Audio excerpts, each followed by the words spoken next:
Okay. All right. We just had our second practice of the bye week. We're getting good work from our players. Yesterday we went in shells, shoulder pads, and helmets. Today we went full gear. Had some good team workout. We are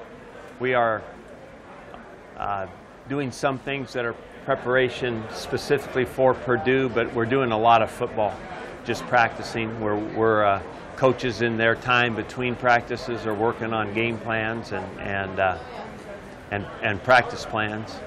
And then practice is kind of a mixed bag. A lot of just football interaction, ones against ones, a lot of good stuff. So I've appreciated the work. I think these guys have done a nice job. Since the first half of the Rutgers game. Oh no, not one of those. Tanner's put up some pretty good numbers. Okay, good.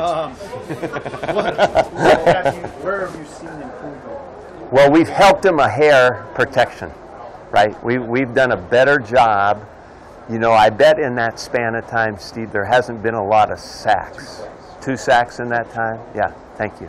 And that doesn't mean it's all been perfect. He's avoided some stuff and had some good throwaways, but we have done a little better job of that. And you know what? I think it's settling down a little bit, probably. What do you mean? Him just playing again, getting to play more. I think that what you've seen since Rutgers is what you'll see continually from Tanner Lee. I think he's a good player. And I think we have to help him. I think we have to run when we have run. And since that time, he's been better. We've been better. It was really, really hard, difficult in every circumstance against Ohio State, right? I mean, you're getting beat badly and you're throwing too much. And he's still making some good plays. So I was impressed with that. So I think that we're just going to keep going with him. Always keep in mind protections. Always keep in mind good outlets for him to get rid of the football. How's the spirit of the team, you say? You know, I don't want to sound pie in the sky, but I think it's great. I think the work for 2 days has been really good. I have and won't change my mind about this group of young men. I like them a lot, and they work hard. I think their intentions are to practice well and get better for the next game. Hey, Mike, J.D. Spielman's been targeted 27 times, I think, the last 2 weeks. Is that just he's getting open, he's got the better matchup? I mean, how would you just... I think Morgan in that same period had 12 targets his way. Is it? What do you, when you kind of look at that picture, what do you see right now? Well, I'd like those 2 players to be balanced out pretty much, actually. Those 2 players in particular, and then how it fits with everybody else. I think you've seen bits and pieces of what it should look like. Our flanker, DeMornay and Tyjon, have caught some balls. Not necessarily the type of balls that I envisioned early, but they're catching some. Tight ends, okay. So we'd like to up that a little bit. But if we had good balance between somebody on the split end side of the field and somebody on the strong side of the field, like JD is, that would be good. And probably targeting them in that number, kind of even, would be good. How do you use this bye for recruiting purposes, the extra time? We're going to have some coaches leaving as soon as tonight, and some will stay. We're going to have a practice that will be run by probably half of our full-time coaches tomorrow, and it will be good. But we thought we'd benefit from having one more day in high schools. So I got kind of lobbied on that, and it was a good idea, I think. Huh? Well, Dante, you know, he said it would help him with what he's trying to do to have one more day in the schools, because if they couldn't go out tomorrow, they could only really get to some school Friday, some game Friday night. Maybe nobody's even playing Saturday, so I'm really limited them to one day. So I think he's got a good point. And Did you go out to a game yourself? Yes, I'm going, and I'm not sure exactly where. Locally or somewhere out of town? Well, I'm going to do local and out of town. I plan to balance both of those things. I just don't know where I'm going out of town yet. In a bye week, in your current situation, is there anything you're looking What situation is that? Is there anything specifically you're looking for from Tanner this week in terms of just what do you look for in that position? You know, I think that one of our jobs in that way is to help him more and more with really the confidence of what to do, you know, on every passing situation.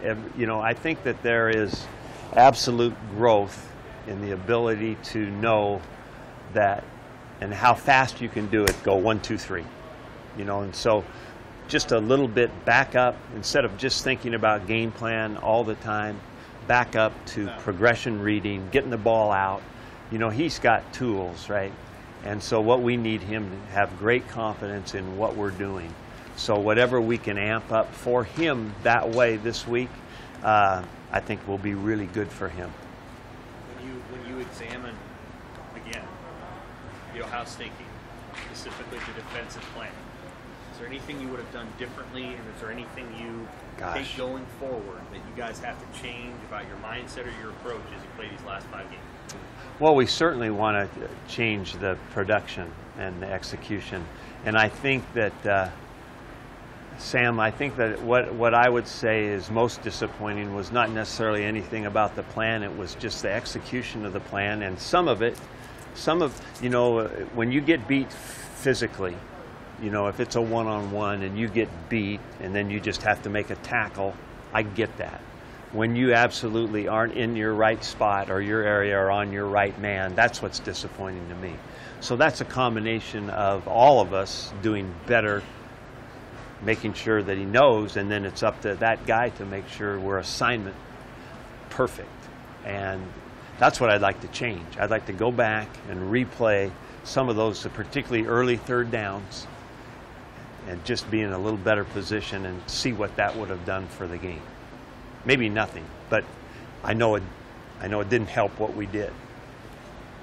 So you'd say most shortcomings so far, you think have been more assignment than physical?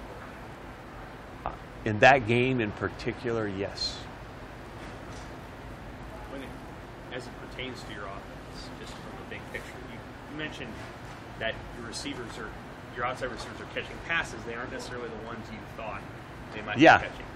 That opens, I suppose, the door of where is this offense at versus where you thought it'd be at, and where does it need to go in the last 5 games to really kind of get an identity, both from a run perspective and from your passing game? I'm not disappointed in as I say this, I'm not disappointed in people overall, Sam. You know, so you don't have to think about players or coaches. I'm disappointed offensive production. You know, and so, you know, if I was to say, you know, I can't change what's happened already, but if I'm going forward, then we just, in this day and age of playing football with the points that are put on the board, we have to be more productive. What hasn't matched your vision? Pardon? What hasn't matched your vision? You had a vision for what it would look like. Where has it fallen short? Well, you know, I think we show capability of running the ball, but I think the consistency of what we do is not good, whether it's passing or running.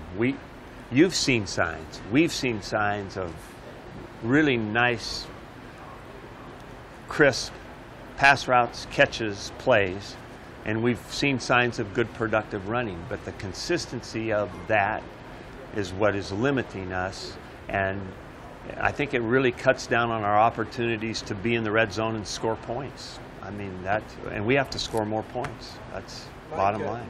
You were asked about this a while back, but you know, now that you're at a bye week, I mean, would there be any possibility you guys would change any of the roles on the staff? I mean, like, for instance, you calling plays?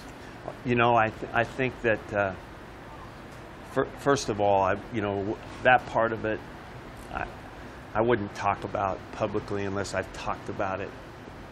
You know, any kind of changes with our staff. What we have talked about is basically finding a way to help our team do the things I just mentioned, which is score more points offensively. And how we have to do that is obviously more consistent production within the game, within a series.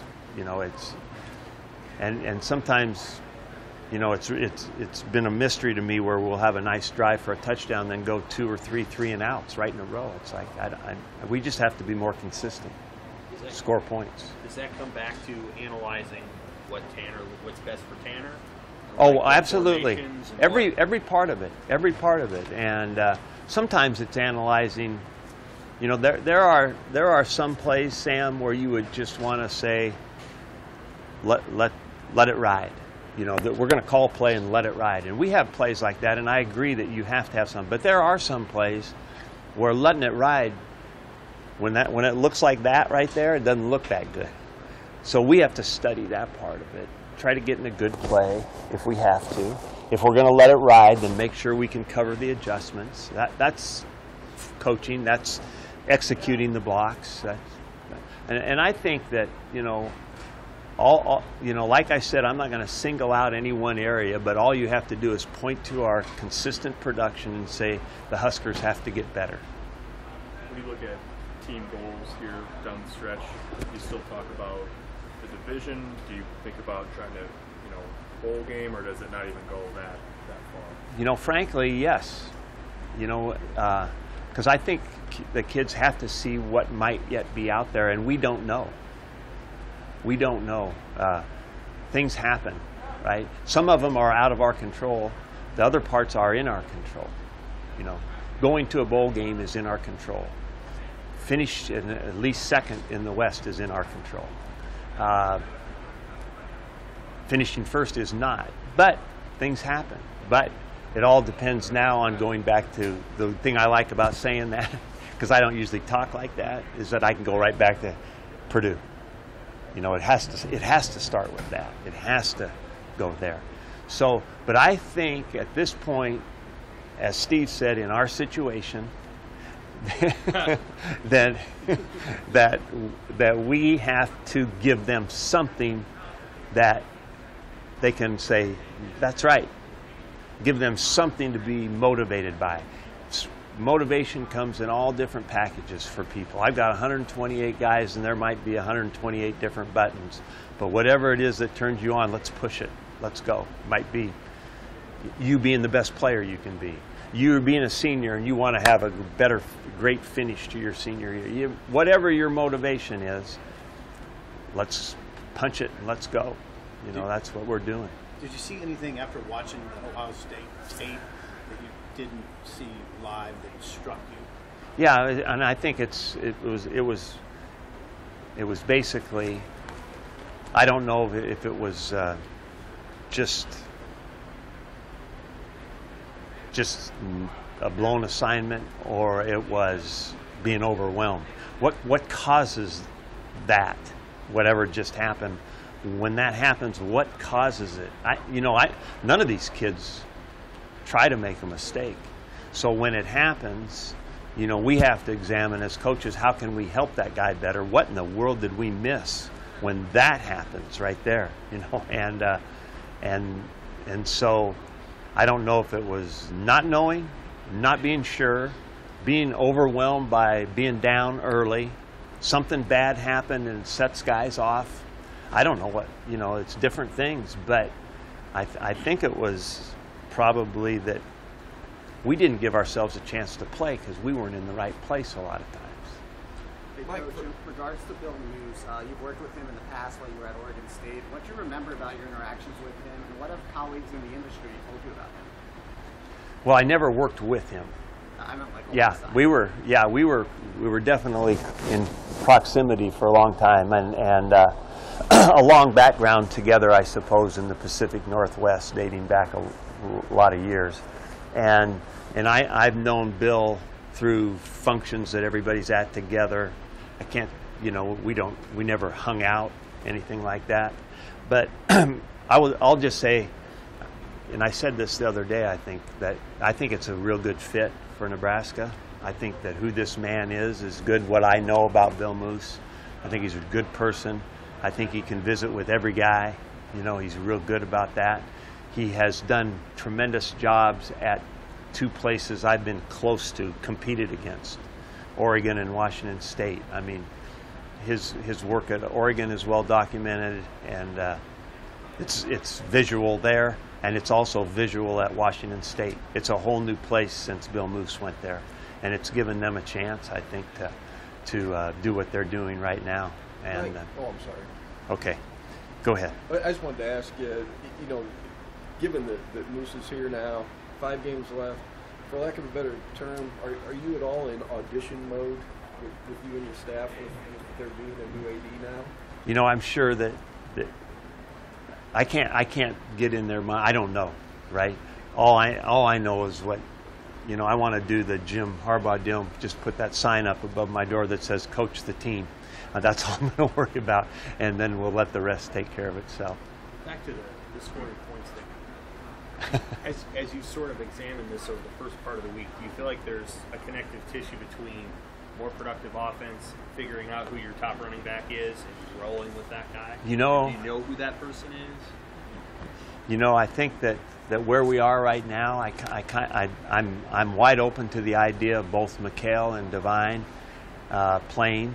You know, I'm not now anymore. We made a decision to let Trey go early and play, and then with Trey getting hurt and the other guys taking advantage of opportunities, they both performed well. It's really hard for me to separate and say, okay, let's just go with McHale or go with Devine. Actually, I'd like to add a little bit of Jalen when possible in there, and I don't know exactly how we would do that, but I think, you know, before this year is over, I want to get him some more carries and let him play an impact in the game. I think he can make an impact. You talked about Trey a little bit yesterday. Is Purdue kind of the now or never game for him on that decision? Boy, you know, I think we're getting closer to some resolution there. The next time I talk to you, maybe I'll have a little more, but we're not. I wouldn't say I should be stepping out any further than that right now. It's a good question for him, though, about him. Okay. Thanks, Mike. You guys, Thank you. we'll see you